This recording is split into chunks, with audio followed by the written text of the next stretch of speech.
Bom dia, boa tarde, boa noite. Samuel, de novo aqui com a gente, já acho que faz o quê? Uns 2 meses que ele veio aqui, né? Eu acho que foi isso. Fiquei sabendo que você... Nós não vamos falar de segurança, mas fiquei sabendo que você lançou um livro de segurança. Fala aí do livro. Cara, sim, Marcelo. Inclusive, muito bem lembrado, há alguns meses eu lancei o livro DevSecOps, o livro que você deveria ter lido antes, que é um livro sobre DevSecOps, falando exatamente como usar a inteligência artificial no ciclo de vida de software, de DevOps, DevSecOps, e agradeço para agradecer o seu prefácio lá, leia um livro bem legal, que conta com a sua colaboração ali no prefácio, com histórias muito divertidas, inclusive, queria ter participado eu daquilo que você contou lá, para você saber, bom, já sabe, né? O link tá aí embaixo. Eu que agradeço, inclusive, Obrigado. os 300 milhões que você me mandou lá na conta, que foi da venda do livro lá pro prefácio que eu fiz. Bom, quem não entendeu, assiste lá o anterior, uma brincadeira aqui. Samuca, o que é DevOps? Para quem não conhece, não ouviu falar, o cara que está começando a vir aqui, que é jovem, está querendo saber um pouco mais de inteligência artificial, o que é DevOps? Então, Marcelo, é até um tema engraçado, porque eu acho que nem quem trabalha com DevOps sabe direito o que é DevOps. Porque... DevOps. Prazer, DevOps. Pois é, porque, na verdade, DevOps foi um termo que surgiu, meados dos anos 2000 ali, que, em resumo ali, visava ser um movimento que unia os times de desenvolvimento, os devs, com os times de operações, que é a infraestrutura. O movimento ele surgiu com esse objetivo, de unir Dev e Ops. Porque existe uma rixa clássica aí, para quem viu aquele primeiro episódio há uns meses, né? A gente até brincou, né, que o desenvolvedor implementa a vulnerabilidade e quem corrige, quem tem que corrigir é o cara da infraestrutura.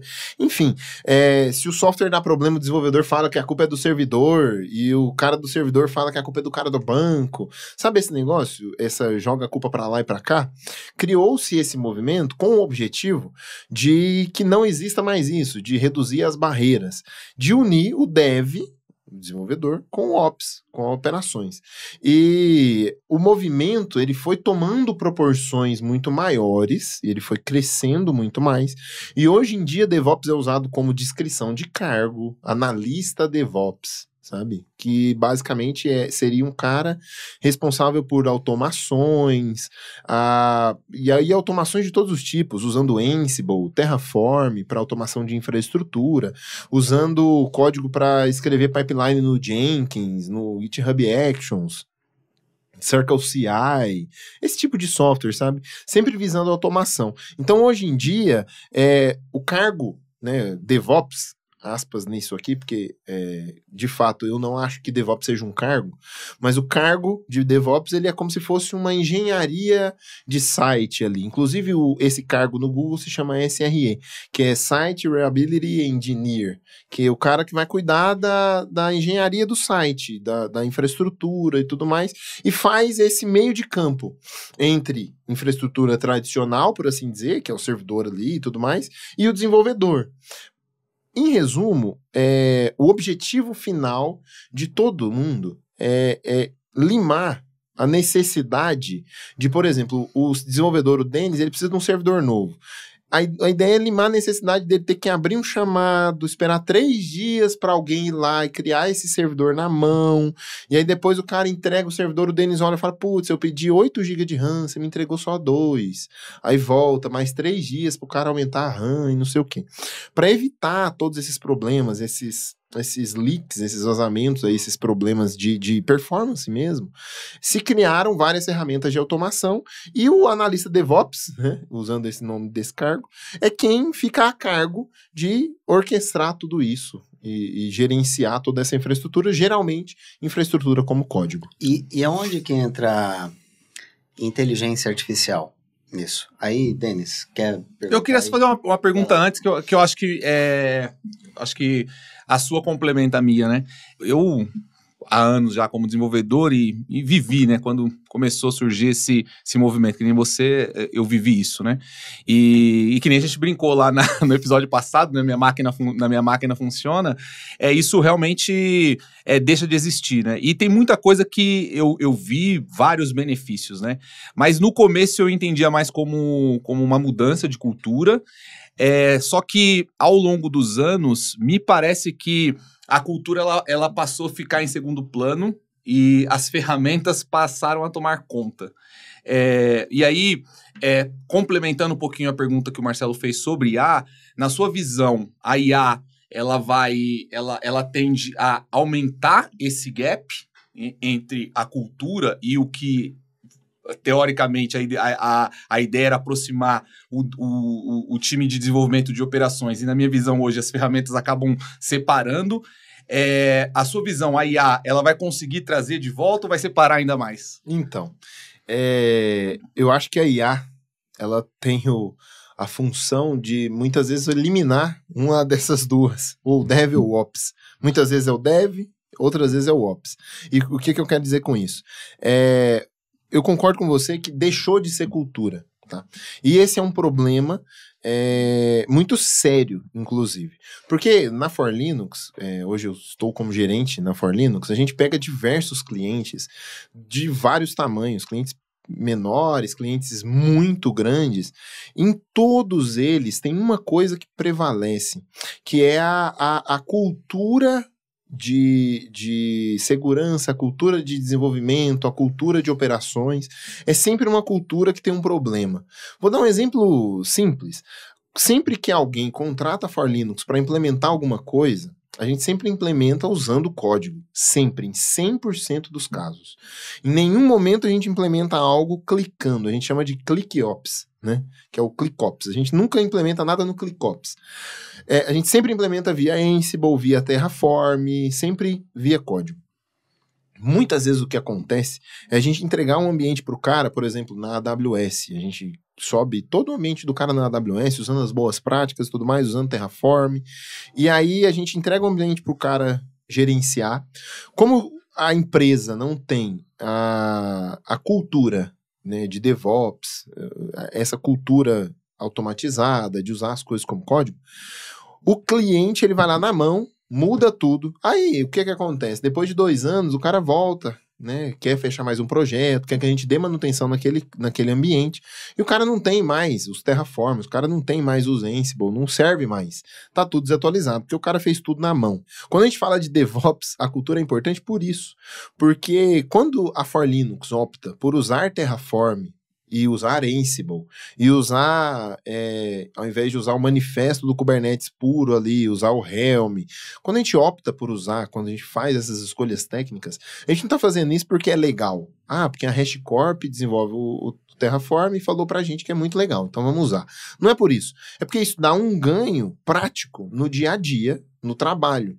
Então, se o ambiente da AWS do cara morrer, se o Terraform dele tá bem feito, se os arquivos de Ansible dele estão bem feitos, está tudo realmente funcionando e atualizado, o cara vai ter um downtime mínimo, que é o prazo dele aplicar o Terraform de novo, tá tudo igual. Ele não precisa se preocupar se tá rodando tudo em Docker, se a base de dados dele tá íntegra e tal, o cara roda ali o código e sobe tudo.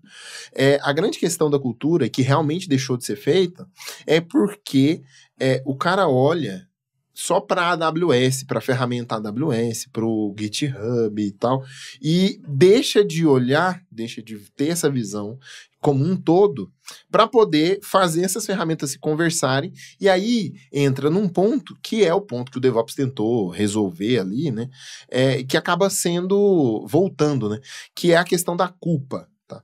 Tanto é que em DevOps existe esse termo de que não tem culpa, né? Todo mundo é responsável. Todo mundo é responsável. Independente se falhou, foi infraestrutura, ou foi código, ou foi banco e tal, não é no objetivo de eu apontar o dedo para um profissional e falar assim, você, profissional de qualquer coisa, é o culpado por isso. Não, todo mundo é responsável pelo software. E todo mundo tem que saber como tudo funciona. Por isso que a gente tem os softwares um dos vários softwares, né, do tipo de software que a gente tem, que o cara que trabalha com DevOps ali vai precisar saber, é CI/CD, que nada mais é do que Continuous Integration. Então o cara precisa saber integrar ferramentas dos mais diversos tipos, e o Continuous Deployment, que é o deploy automatizado das aplicações, das ferramentas, de tudo, da infraestrutura, tudo precisa ser automatizado. Então, DevOps nada mais é do que um cara que é um automatizador, um cara que vai automatizar tudo, geralmente usando código. E onde a IA entra nesse sentido? Exatamente produzindo código que vai ser automatizado.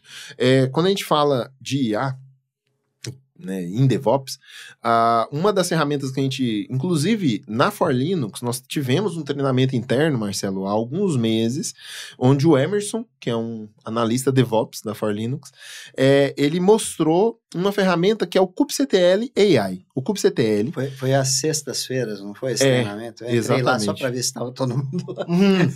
E realmente estava. Tava todo mundo atento lá, cara. Ele estava mostrando umas coisas diferentes lá. Pois é, e aí ele estava mostrando uma ferramenta que ela ajuda bastante no seguinte: o Kubernetes, que é o cluster onde rodam os containers, né, onde rodam as aplicações, ele tem um utilitário padrão, que é o kubectl, que é uma ferramenta de linha de comando, que você usa para administrar aquele cluster. O que o kubectl AI faz? Ele é capaz de escrever um manifesto para você. Um manifesto nada mais é do que uma receita de como o seu serviço vai subir. Então ele vai falar, eu vou subir um container, ou sei lá, vou subir 10 réplicas desse container, cada um num nó. Ele vai meio que dizer como a sua aplicação vai subir. E o cara que não sabe Kubernetes, se ele olhar um arquivo, né, um YAML desse, um manifesto, ele não vai entender, ele não vai saber fazer funcionar.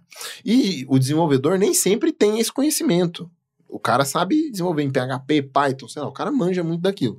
Talvez ali no Kubernetes o cara não tenha esse conhecimento, mas ele sabe que, eu preciso de 3 réplicas para rodar, a minha aplicação precisa de 3 réplicas. Eu preciso de uma réplica em cada servidor. O cara tem essas noções, né? O desenvolvedor tem isso. Então, para o kubectl AI, ele pode escrever em linguagem natural.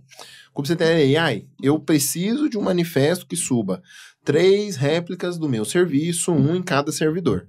E aí, o kubectl AI já está conectado no seu cluster, então ele já sabe como é que o seu cluster é, qual a configuração do seu cluster, o nome dos componentes do seu cluster e tudo mais.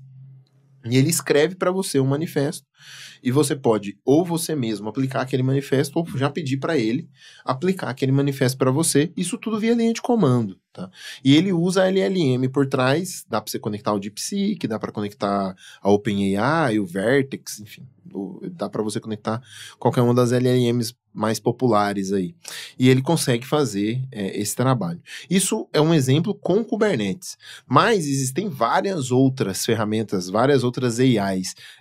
Tem o Terraform AI, que fica Terraform aí, né? A gente até brinca, Terraform aí. Porque ele fica tudo... ele também cria código Terraform, com o mesmo objetivo de criar código Terraform. E assim vai, tá? Tem para Ansible, tem para várias linguagens que se escreve código. Honestamente, não é necessário ir tão longe, tá? O próprio Copilot, ele entrega uma qualidade de código de infraestrutura muito boa, tá? A própria AWS, ela tem o CloudFormation, que é um jeito de escrever infraestrutura na AWS, que também tem a própria AI da AWS embutida nele, que consegue ali escrever o código para você sem nenhum problema. O desafio se passa a ser não escrever o código, e sim entender a arquitetura. Nesse sentido, o cara precisa entender bem a arquitetura para conseguir dizer bem como escrever o código. Samuel, pelo que você está falando aí, parece simples. O cara me constrói tal coisa, me sobe tal coisa, enfim. Você sente que a IA pode deixar o cara, vamos dizer assim, com menos conhecimento, achando que ele sabe muito, e o cara tem um auto-engano?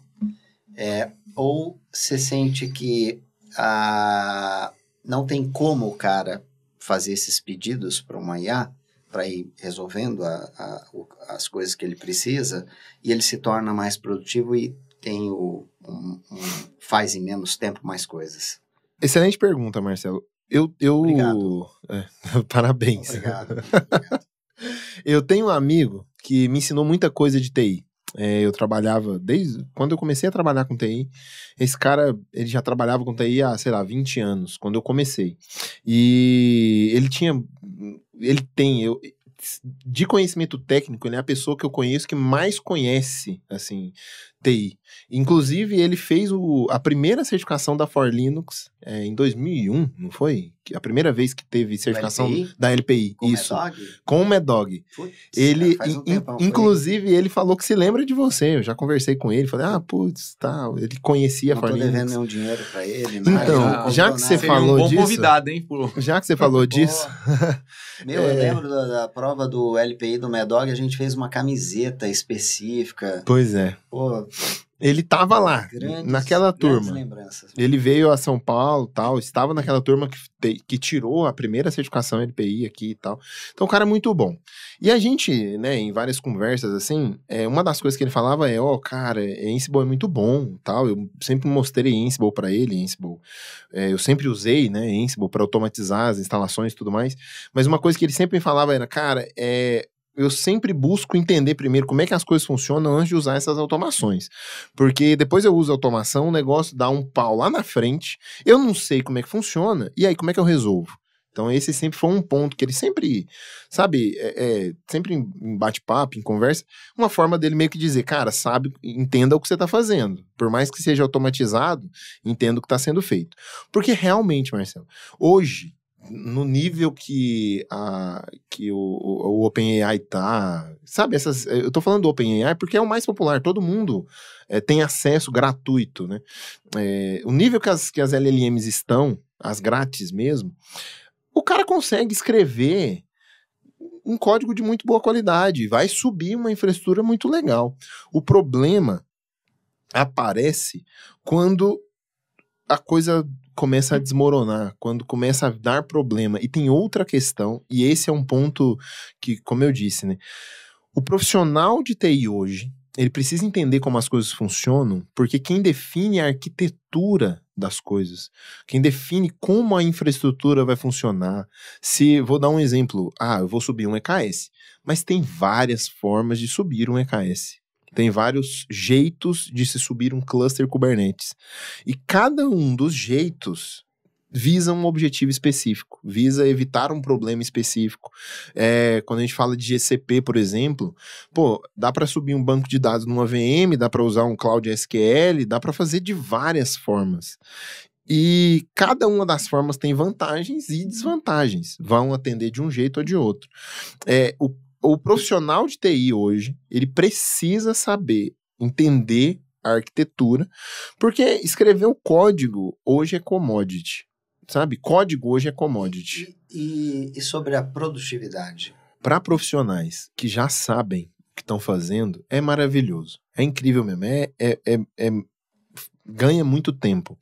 Antes, quando eu entrei na For Linux, a gente estava num processo de escrever código Ansible para todos os produtos que a For Linux atende, porque a gente já teria as playbooks prontos e aí quando chegasse qualquer cliente era só aplicar o playbook, né? Então era bem simples, a gente estava escrevendo tudo em código ali. Para quem não sabe o que é playbook, está assistindo, quem que é playbook? Uma playbook nada mais é do que, imagina uma receita de bolo. Você precisa ter, você tem a lista de ingredientes e tem a receita, o passo a passo de o que você vai fazer, né? Quebre os ovos, bata a farinha, coloque na forma e tudo mais. O playbook nada mais é do que uma receita de bolo, que ele mostrou que não sabe fazer. Porque isso não é ovo e farinha? Hoje já não tem mais necessidade de saber, né? De cor a receita. Eu vou pedir o ChatGPT uma receita de bolo. O playbook nada mais é do que exatamente isso também. É uma lista de tarefas escrita em YAML, normalmente. Dá para escrever em outras linguagens, mas o padrão é YAML. Onde você vai colocar cada uma das coisas que você quer que aquele playbook faça. O Ansible é um software que trabalha com idempotência, que basicamente é o seguinte, você determina no playbook o estado da coisa que você quer. Então, exemplo, você quer que no seu servidor o Apache esteja instalado. Então, você vai declarar lá, eu quero um Apache instalado. E aí, se o Ansible for rodar e o Apache já tiver instalado, ele entende que tá ok e não faz nada. Ou, se ele não tiver instalado, ele vai lá e instala. Então, basicamente é isso. Eu simplifiquei bastante, mas um playbook basicamente é essa lista de tarefas, tá? E quando a gente estava fazendo esse trabalho, Marcelo, eu me lembro que era alocado, assim, para a gente poder escrever os playbooks, e a depender de software mais complexos, assim, cara, coisa de 2 semanas para escrever um playbook. Isso foi... Que ano era isso? Eu entrei na Forensics uns 5 anos atrás. Tá. Então, 5 anos atrás era isso, assim. Eu tô dizendo de softwares mais complexos. Sim. Então, para softwares mais complexos, coisas de 2 semanas, pra você escrever um playbook, uma role ali, uma collection, algo maior, né? Com AI, esse tempo se reduziria para horas, eu diria.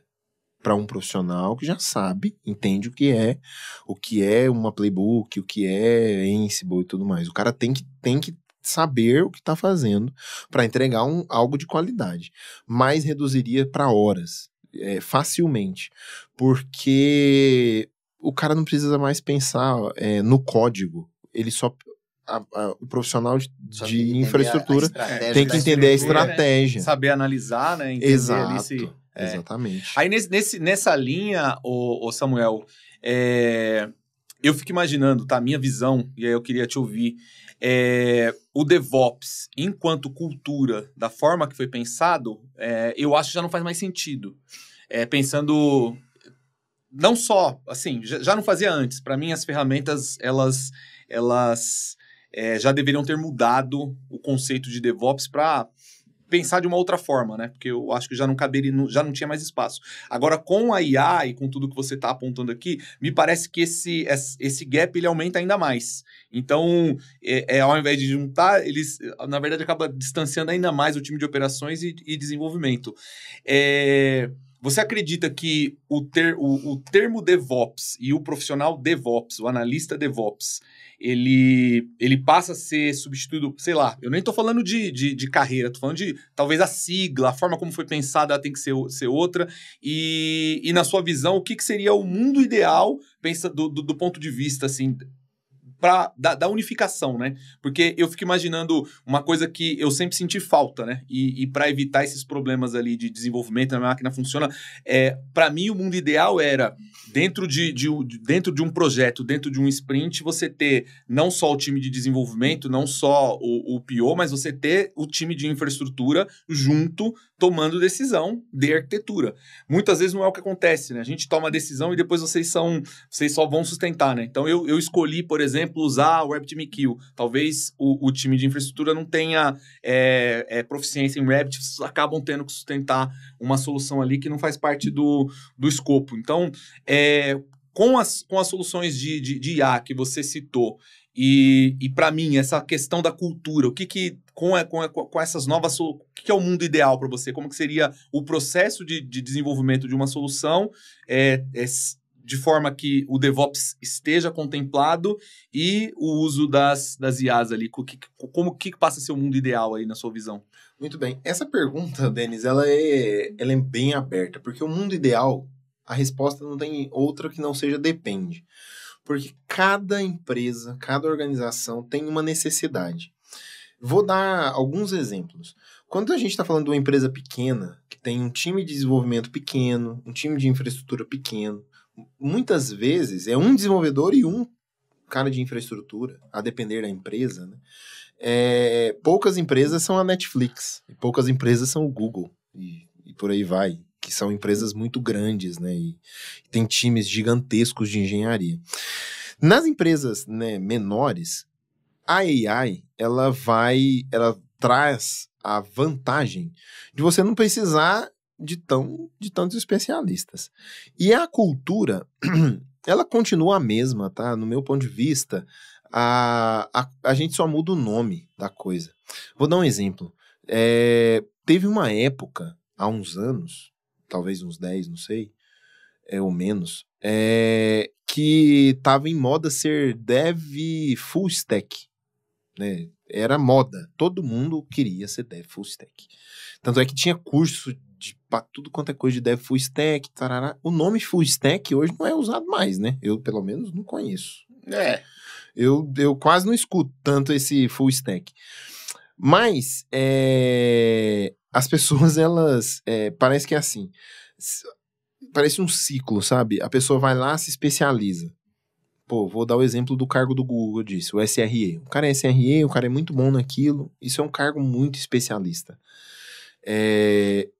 Depois o SRE acaba saindo de moda, vira DevOps. O DevOps, inclusive, uma das críticas ao termo DevOps ser usado como cargo, é que DevOps não é nada, né? Não tem uma descrição de cargo. Sim. O desenvolvedor é um desenvolvedor. O cara de infraestrutura é um cara de infra. O que é um DevOps? Concordo, ele é responsável pelo quê? com você. Eu também concordo. A gente não tem isso na For Linux, né? Não mesmo. Muito bem.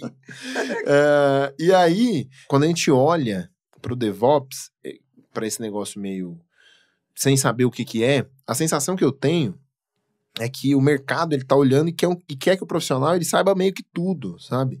Ah, deu problema, então vai lá, faz. O cara ali é DevOps, deixa ele fazer. E aí, para evitar esse problema que você disse, né, da cultura mudar, sendo muito sincero, a ferramenta, ela faz sim muita diferença, tá? Todas as ferramentas, elas vão acabar fazendo muita diferença, mas a ferramenta não é o que mais faz diferença. Não é o principal ponto que precisa ser mudado. O principal ponto que precisa ser mudado, de fato, ainda é a coragem, digamos assim, de chegar e falar algo para o desenvolvedor. Esse negócio que você deu um exemplo muito bom, inclusive, que o cara de operações, ele tem que estar ali na hora de tomar a decisão. O correto é isso mesmo, tá? O correto... o que dizem os livros, é exatamente que os times, tanto é que várias empresas, elas dividem a equipe em squads, e aí esses squads, eles geralmente têm um desenvolvedor, um cara de banco de dados, um cara de infraestrutura, um SRE, sabe? Tudo naquele time. Então, são vários times dentro da empresa, com profissionais diversos dentro daquele time. Justamente para que a decisão ela seja tomada do ponto de vista de segurança, que ela seja válida, do ponto de vista de infraestrutura, que ela seja válida. Então, eu preciso ter um profissional de segurança, ter um profissional de infraestrutura, um profissional de um desenvolvedor, um analista de banco de dados. Só que, é o que eu estou dizendo, muitas empresas têm um analista de banco de dados para a empresa inteira, um analista de infraestrutura para a empresa inteira. Então, essa realidade ela acaba ficando um pouco mais difícil. Ou, muitas empresas só têm o desenvolvedor. E aí, com a ascensão da infraestrutura como serviço, que já aconteceu há um tempo, vai se eliminando a necessidade de um especialista em infraestrutura aos poucos, tá? E aí, quando fala, mas a IA vai roubar o emprego de quem é analista de infraestrutura? Não. Por quê? Porque a infraestrutura como serviço já roubou há muito tempo, sabe? Hoje em dia, antes, o curso que eu fiz sistemas de informação. O curso que eu fiz na Universidade Estadual de Goiás, ele antes se chamava processamento de dados. Era o mesmo curso, né? Por que mudou para sistema de informação? Porque se percebeu que aquele formato já não era mais necessário. Não precisava mais daquele profissional que era especialista em dados daquele jeito, naquele formato. Quando eu comecei a trabalhar com TI, eu trabalhava fazendo fusão de fibra ótica, crimpando cabo, configurando switch, eu montei 3 data centers, sabe? Fiz parte, né, do projeto de montagem de 3 data centers, trabalhei implementando rede física em muitos lugares, sabe? E configurando roteador, essas coisas. Hoje em dia, não é que não precisa, tá? Precisa, esse profissional ainda é necessário. Só que muito menos, com muito menos demanda, porque as coisas já vêm prontas. E isso, eu tô dizendo, isso já é desse jeito muito antes de existir LLM.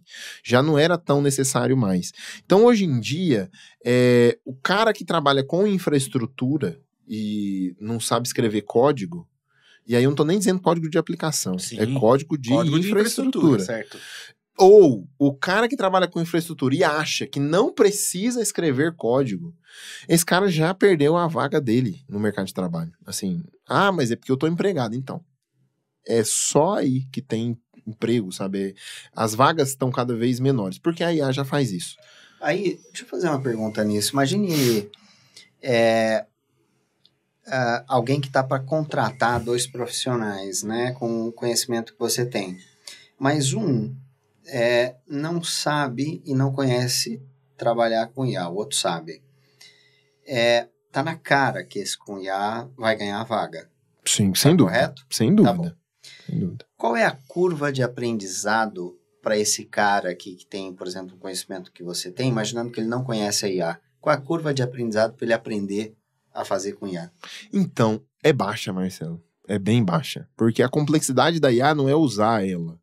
Não, definitivamente não é difícil usar IA. É muito simples. Geralmente está à distância de um prompt. Tudo está à distância de um prompt. E eu estou dizendo isso não é só o ChatGPT, não. Abrir o site lá e usar. É porque hoje você instala um plugin no seu VS Code e você está escrevendo seu código em YAML ali. Você não precisa nem ir no ChatGPT. Você coloca ali e ele já escreve seu código para você, corrige o seu código. Tem várias formas de usar a IA para isso. Então é muito simples essa curva de aprendizado. O que tem se usado hoje IA de verdade? Porque também tem um problema, que é o problema de você querer usar a IA para resolver um problema que não existe. Tem até um meme, vocês já devem ter visto, né? Porque em 2020 já vão ter carros voadores, não sei o que, parará, 2025, aliás, né? Vão ter carros voadores e tal. E aí chega aqui, o que o povo tá fazendo com IA? Desenho do Estúdio Ghibli, sabe? Tá fazendo... Brain hot. Então, assim, os caras estão fazendo um negócio inútil, né? Estão fazendo coisas que, não é pra isso que foi feito. Não é aí que tá a inteligência da inteligência artificial. A IA hoje, em infraestrutura, ela consegue ajudar o profissional de algumas formas. A mais simples e banal é essa de escrever um código, tá? Beleza, ela escreve um código ali, isso aí já tá claro. Mas ela começa a ganhar força quando a gente começa, por exemplo, vou dar um exemplo. FinOps. FinOps, inclusive, uma coisa importante, tá, Marcelo? Para quem talvez não conheça, mas com a ascensão do DevOps, qualquer coisa Ops é válido, tá? Então existe AIOps, MLOps, FinOps, AnywhereOps, sabe? Qualquer coisa. Não importa. Qualquer coisa vira Ops. Porque por ser uma buzzword, tá? Não porque tem esse significado cultural, não. É porque é uma buzzword mesmo. E quando a gente fala de FinOps, que é o conceito de você cuidar dos custos da sua infraestrutura, em resumo. Quando a gente fala de FinOps, a gente inclusive implementa isso na For Linux. A gente tem um software que é um software livre, se chama OPTScale. Ele se conecta na cloud e a gente consegue, através dele, fazer uma análise detalhada dos custos, onde está gastando, onde não está. Se a gente pluga um LLM ali, ele faz um aprendizado daquelas informações. Ele consegue dizer, olha, eu estou analisando aqui e, claro, isso tem que estar correlacionado com outros dados, com dados de monitoramento e tudo mais. Mas, imagina o seguinte, você tem um monitoramento ali e percebe que você tem uma máquina virtual lá no Google Cloud e você está com essa máquina virtual com, 16 de RAM, 4 vCPUs ali, 500 GB de disco. Através do monitoramento e através da IA, pode ser que a IA perceba que, de madrugada essa máquina não está sendo consumida. E aí a própria IA te entrega, um relatório feito pela IA, onde ele te diz, Marcelo, essa máquina dá para você reduzir $200 no custo dela por mês, porque essa máquina não é usada à noite. Então, você pode desligar ela à noite, ou, migrar isso para um serviço escalável. Sabe, esse trabalho, existe um analista que faz ele, um humano que faz esse trabalho. Mas a IA hoje é perfeitamente capaz de fazer esse tipo de análise e não mais ser necessário um humano ali só para tomar esse tipo de decisão. Para a construção da infra, eu consigo hoje GCP, AWS ou a Azure, consigo subir uma infraestrutura só com linguagem natural, só usando prompt? Diretamente na plataforma, não. Tá? A AWS, melhor dizer, a AWS tem um cara que é o Code Whisper, que ele tá ficando cada vez melhor. Cada vez melhor. Porém, ele ainda não tá nesse nível de você só pedir e ele te entregar. Ainda não tá perfeito assim. Mas, se você colocar um intermediário aí, que é o Terraform, por exemplo, só com linguagem natural, você escreve uma infraestrutura completa em qualquer nuvem. Sem dúvida, tá? Você vai escrever, porque com linguagem natural, você vai conseguir pedir para ele vai escrever o Terraform ali, você só vai precisar aplicar. Sem dúvida mesmo, tá? Sem nenhum problema. E modificar a infraestrutura. Pô, hoje eu tenho um servidor, quero 2. Modifica. Ele vai modificar sem nenhum problema. A questão de escrever código de infraestrutura realmente já é uma realidade há muito tempo. Nem quem escreve código de infraestrutura hoje escreve código de infraestrutura. É tudo AI que escreve. Isso é sem dúvida, tá? Inclusive, quando o DeepSeek foi lançado, já faz tempo isso, lá no começo de 2025, que quando ele surgiu, uma das coisas que ele era sensacional era para escrever código, né? Ele veio escrevendo código, pelo menos código de infraestrutura, de maneira muito boa, de maneira muito mais concisa do que outros LLMs entregavam naquele momento. E aí, quando a gente fala de escrever código para infraestrutura, o Cloud mesmo é muito bom, ele consegue entregar qualidade muito grande. Mas o ponto grande aqui, o ponto é usar a IA, e isso eu acredito que é o que todo mundo precisa fazer, é usar a IA de maneira estratégica, de modo a alavancar o trabalho, né? Então, é basicamente, como você perguntou, Marcelo, reduzir o tempo de escrever esse código, melhorar as análises. Vou dar um exemplo de uso de IA e código, enfim, na infraestrutura. A For Linux tem um trabalho, tem um produto que se chama Assessment, que basicamente é o seguinte: a empresa está com problema em algum software lá que a For Linux, né, tem na carteira. Por exemplo, os Zabbix. A For Linux tem Zabbix ali, é especialista em Zabbix, tem muita experiência nisso. A gente precisa dar um cheque para ele no final de tanta propaganda, assim, da For, que te agradecer. Mas Samuel, a gente dá um cheque, vai lá. A For Linux tem um produto que é o Assessment, onde, por exemplo, a empresa tem algum software suportado pela For Linux, dentro da carteira da For Linux, e essa empresa, ela tá com problema nos Zabbix, por exemplo. Ela chega, For Linux, eu tô com um problema aqui, eu tenho um cluster Zabbix e tudo mais, e tá acontecendo um comportamento estranho. Nós temos um produto que é o Assessment, que se trata de a gente alocar um profissional, um especialista em Zabbix, para acessar o ambiente do cliente e verificar cada um dos pontos da arquitetura do Zabbix. E aí, ele coleta essas informações, escreve um relatório de atendimento técnico, onde ele vai detalhar qual o problema, por que o problema está acontecendo. É como se fosse uma consulta médica, sabe? Ele vai lá, faz os exames, né, e dá o diagnóstico. Basicamente é isso. A gente fazia tudo isso manualmente. Recentemente, nós escrevemos, a gente já tinha vários scripts escritos, várias coisas que a gente, né, tinha para poder ajudar nesse trabalho de coleta de informações. Nós escrevemos recentemente todo um pipeline que já funciona e a gente já está usando em clientes nossos de suporte, em clientes que já estão com a For Linux, todo um pipeline do começo ao fim, automatizado e com IA. O que acontece hoje? A gente roda o script, esse script vai gerar um relatório, né, vai trazer vários resultados técnicos ali, a gente formata isso em JSON. Nós pegamos isso, passamos para IA, que a gente criou um agente especialista para cada uma das tecnologias que a gente atende, e esse agente especialista, ele se baseia nos relatórios de atendimento técnico que a gente tem, em toda a nossa base de dados, em tudo aquilo que a gente tem já na For Linux de conteúdo produzido, que é um conteúdo especialista, um conteúdo de muita qualidade.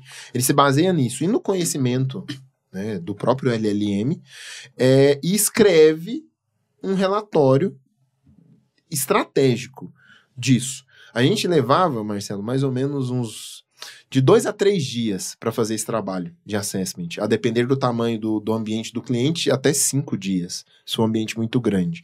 Entre reuniões, executa comando, pega e tudo mais. Hoje, a gente faz em 15 minutos. Aí uma pergunta, Samuca.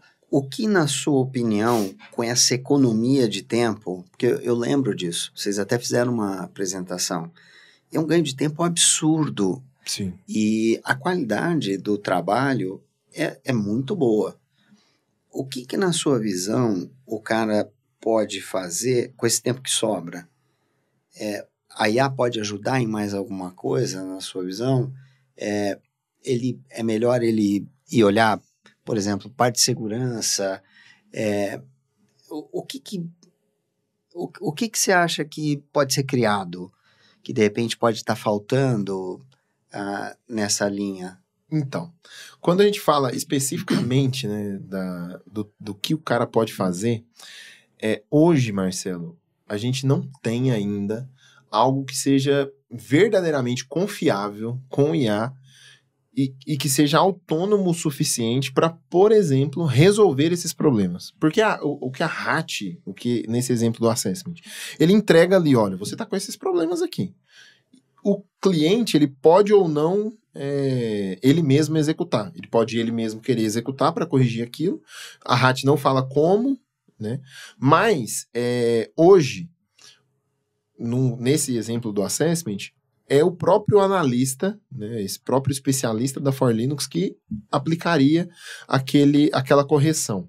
Quando a gente fala, né, nisso, hoje talvez uma das coisas que a gente possa, e a gente começou a já olhar isso, inclusive, tá? A gente hoje tem, a partir desse relatório, a gente já está gerando um outro JSON com recomendações de como resolver o problema, e uma coisa que é válida pra caramba é pegar isso e fazer a IA gerar um script, ou a IA fazer a correção do problema, sabe? Com agentes, por exemplo? Com agentes. Multi-agentes. Exatamente, assim. Exatamente. Hoje ainda não tem nada que seja confiável o suficiente, tá? Porque geralmente a gente está falando de ambientes críticos, de empresas grandes e coisas. Aí deixa eu te fazer uma pergunta, porque eu sei desse problema das alucinações. Sim. Por mais que você coloque temperatura zero, por mais que você coloca, igual você comentou no episódio passado,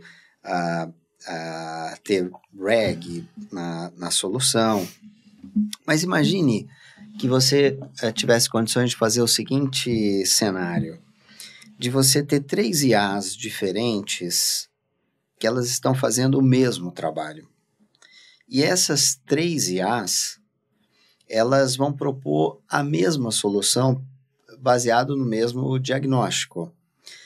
E como você está falando que é um ambiente crítico, tal, etc., se é uma IA só que está propondo uma solução, você vai ter um trabalho maior, comparativo, de olhar, ver, será que é isso, essa solução que ela está propondo faz sentido? Mas se você coloca numa linha estatística mesmo de grupos que você, por exemplo, coloca, vou chutar, 9 vezes, 9 soluções, elas comparam entre si e com multi-agentes traz o que foi indicado como melhor solução, mesmo uma comparando a solução da outra e vendo se está errada. Isso não reduz drasticamente alucinações a ponto de você ter uma sofisticação maior do resultado final do que tem que ser feito nesse ambiente crítico? Entende essa esteira que eu... Sim, com certeza. Vamos lá, Marcelo. Com certeza isso reduziria as alucinações. Só que o problema, e isso a gente tem que ter muito cuidado, e é por isso que todos esses processos, por exemplo, quando a gente roda isso, o analista, ele sempre olha, ele valida esse relatório gerado pela inteligência artificial. O problema é que, mesmo assim, ainda podem passar alucinações. Acredito.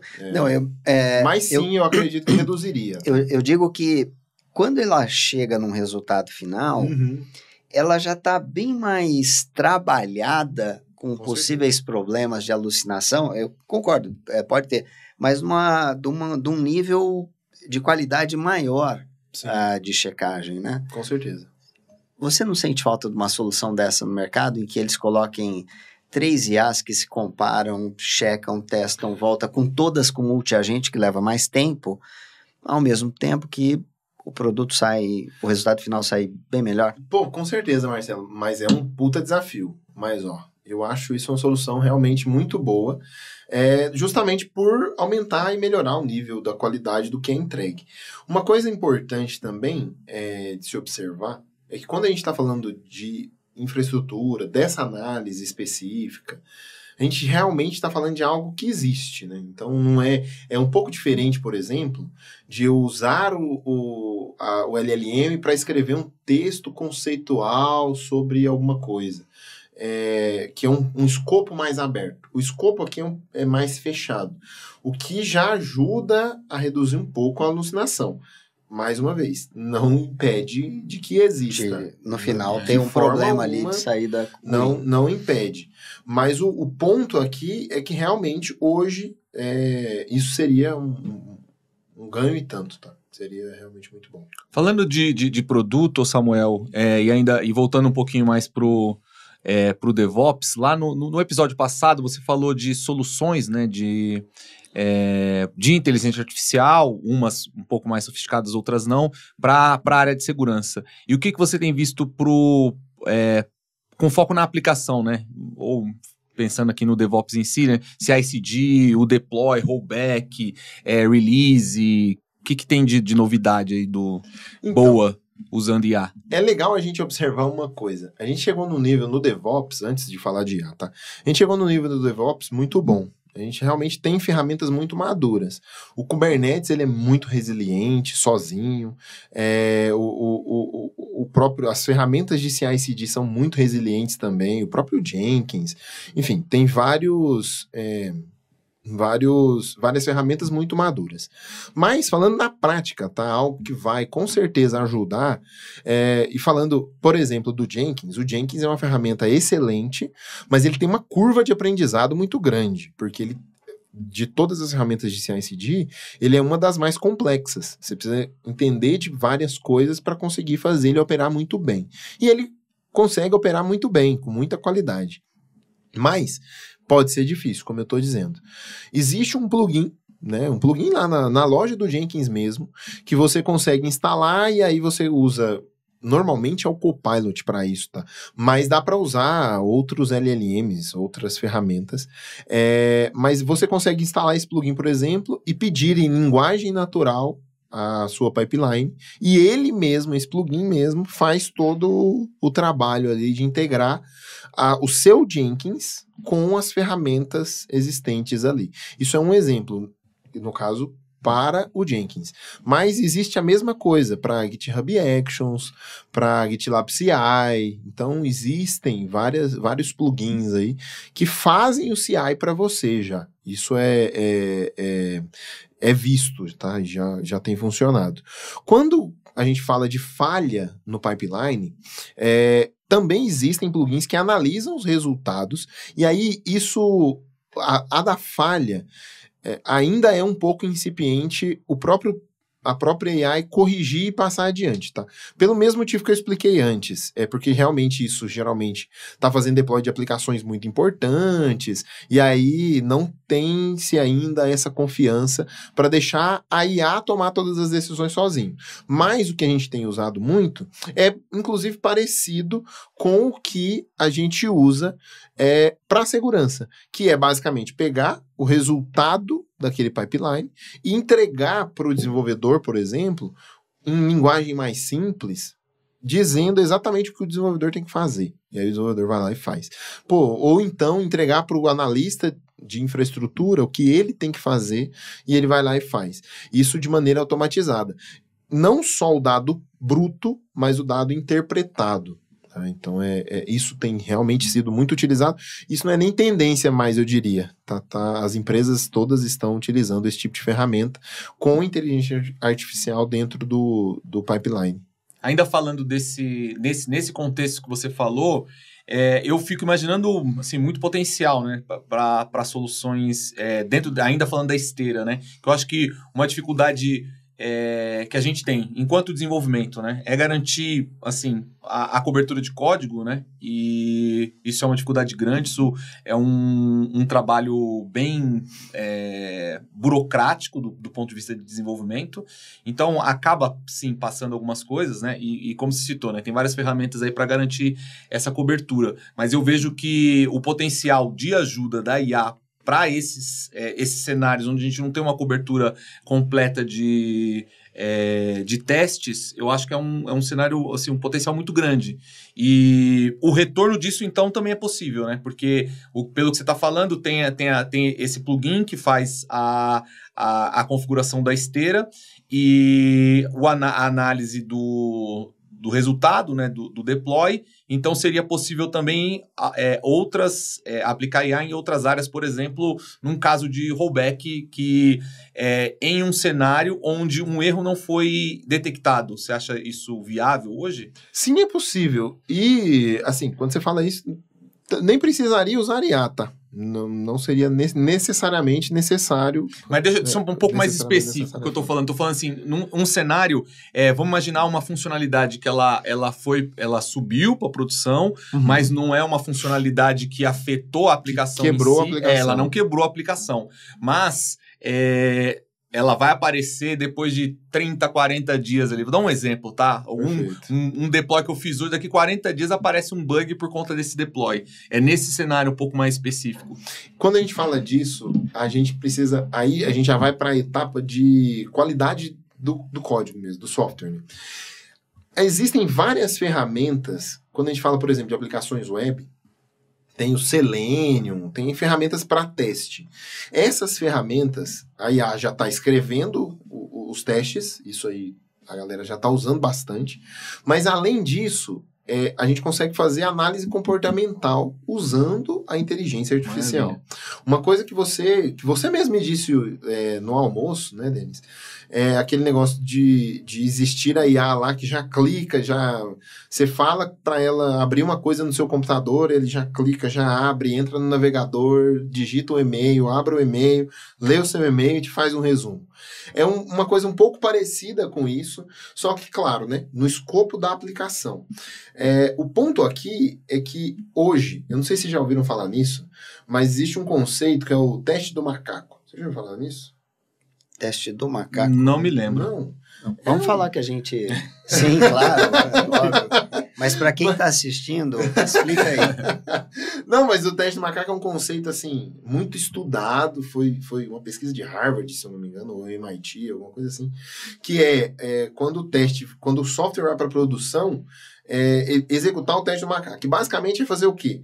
É pegar ali o seu teclado e ficar como se fosse um macaco. Batendo nele aqui, ó, e testando ele, batendo ali para ver o bug que vai aparecer. Você não precisa ficar com essa cara, Marcelo. Isso não é um teste do MIT, cara. Não é. Não, como ele falou Harvard, MIT, eu falei, vai vir um negócio bem sofisticado, né, meu? O nome é bem... O nome condiz, bem, né? Exato.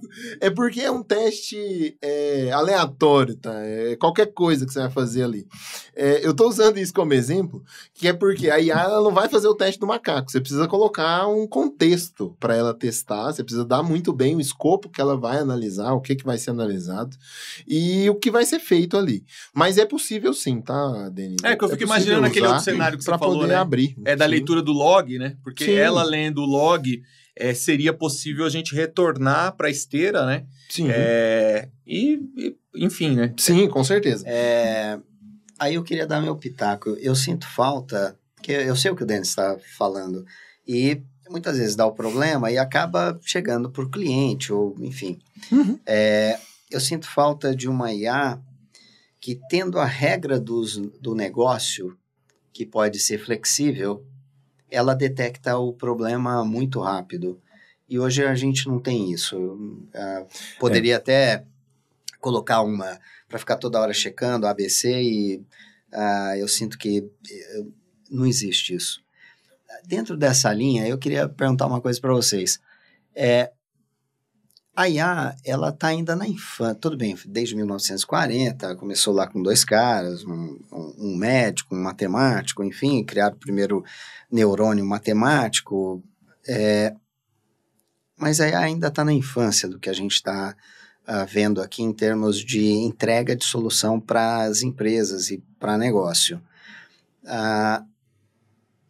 Vocês enxergam algum momento de uma IA ou uma soma de IAs a ponto de muita coisa ser muito automatizada, sofisticada, escalável e, ao mesmo tempo que ela se resolve a ponto de não precisar colocar a mão, se pôr, inclusive complica por ser tanta caixa preta?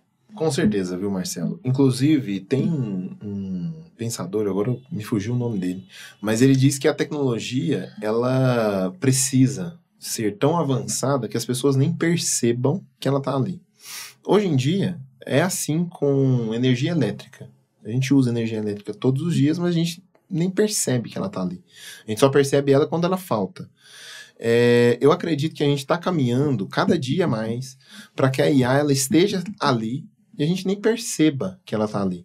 Tudo bem, ela já está, como você mesmo disse, ela já está aí faz tempo. Ela já está no teclado do nosso smartphone, ela já está aí faz tempo. Ela está no algoritmo de recomendação do YouTube, no algoritmo de recomendação da Netflix, sei lá.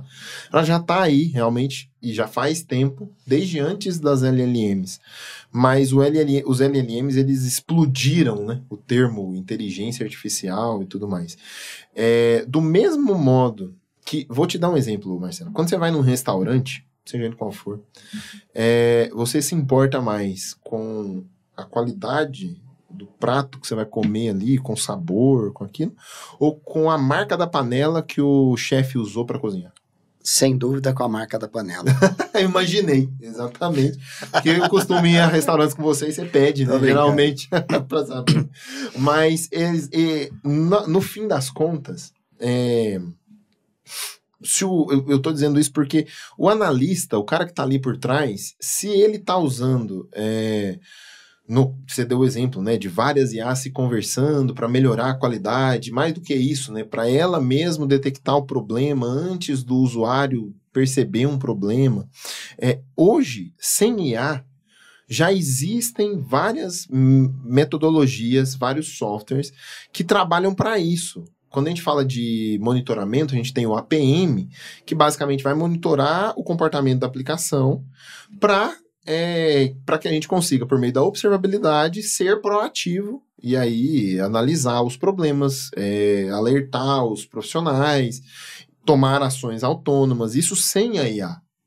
O que a IA vai trazer é exatamente o poder de tomada de decisão, porque a IA, os LLMs conseguem tomar decisões com base nos dados que estão ali, e a execução das tarefas de maneira autônoma, que hoje é onde o analista, o humano atua.